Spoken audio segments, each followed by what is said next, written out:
first unit is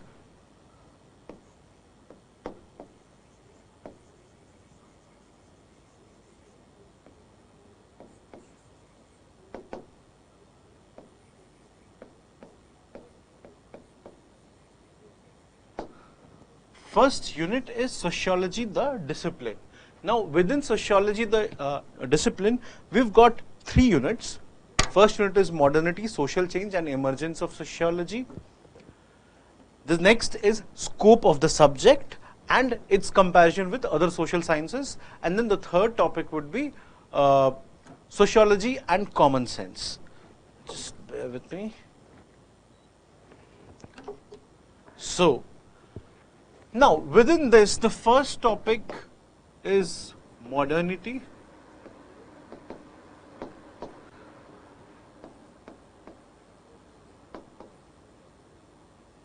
Social change, and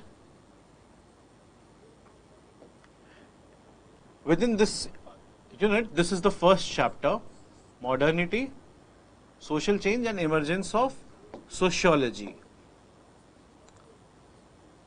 When you see this, what comes to your mind? Modernity. What is modern according to you? What is modern today would be traditional tomorrow. And what is traditional today was modern yesterday. So modernity in itself is a relative phenomena. Although from sociological context, we consider a time period in Europe. And this time period was considered as modernity. And sociology has been considered a discipline to study modernity. Therefore, you need to understand the background behind emergence of sociology, and for that matter, this unit covers the content for that. So, we understand what is modernity, the background of modernity, how the modern era started in Europe. So, basically, when I say that, we talk about Renaissance. I am sure all of you would have heard about Dark Age, the Middle Ages, the Dark Age in Europe, and after that Renaissance had come. We'll learn about Enlightenment era, and then basic 3 to 4 kinds of modernity: political modernity, change in the political structure, emergence of democracy, French Revolution. It was a landmark event. We talk about economic modernity, isn't it? Commercial revolution, industrial revolution. Yes, we talk about religious modernity, ideological modernity, rationality came into picture. So all of that we learn. And then we also learn about social modernity.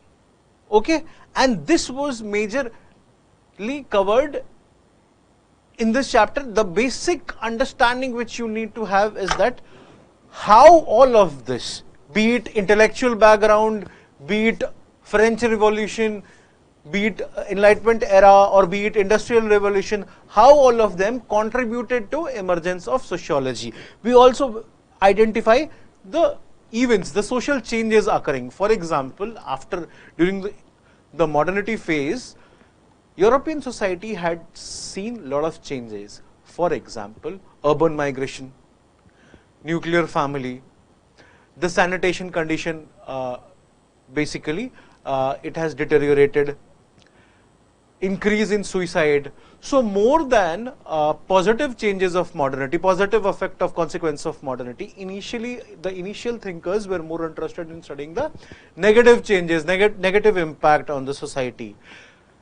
Now, when we talk about modernity, there were certain thinkers who used to celebrate modernity. There were also certain set of thinkers who used to oppose modernity, and they believed in bringing the previous existing social order.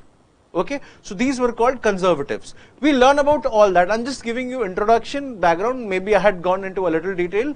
Do not get confused. Why I am giving you this a little bit of introduction of the content is because you have to, this way you understand how interesting the topics of sociology are. And if you are one of the students who's not sure with what optional he has to choose, then he can definitely, I'll try my best that once I discuss the syllabus of sociology, you get to know that how interesting these topics are and how common these topics are, and how useful it will also be in your GS directly or indirectly, and therefore a lot of you would be convinced and may consider sociology to be your optional. Okay, and that's why I am giving you these details. So this is first unit. Other second unit let's go chapter wise, then we'll go forward with the unit. So this was the first unit. Now within the first unit, the second chapter would be scope of the subject. First was modernity, social change and emergence of sociology.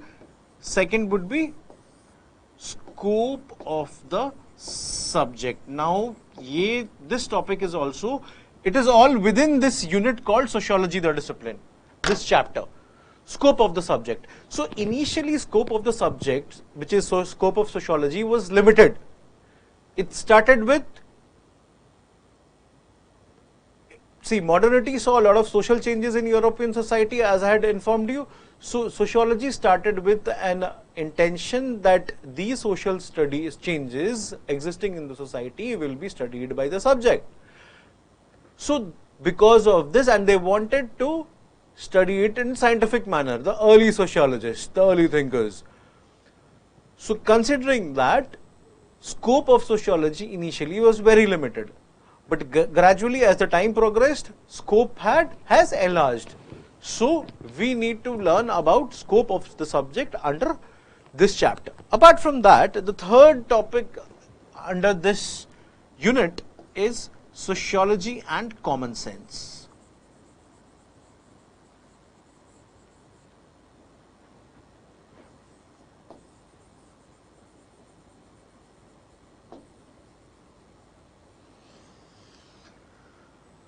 What is the third unit?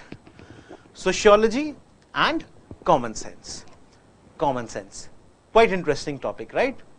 Why this debate has occurred? Why do you think that we have to study this chapter called sociology and common sense?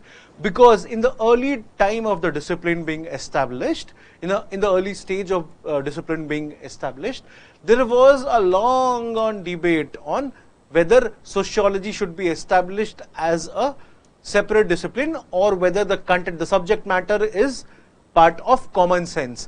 So under this topic, we understand what is sociology, what is common sense, how sociology is different from common sense, what is the approach of sociology which common sense lacks, and that is why sociology, approach of sociology brings you closer to the truth of studying society rather than deriving your observations from common sense.